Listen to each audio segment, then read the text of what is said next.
الله لا إله إلا هو الحي القيوم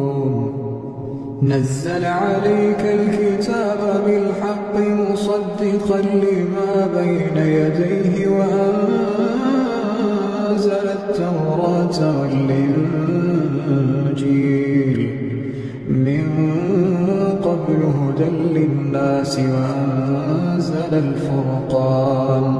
إن الذين كفروا بآيات الله لهم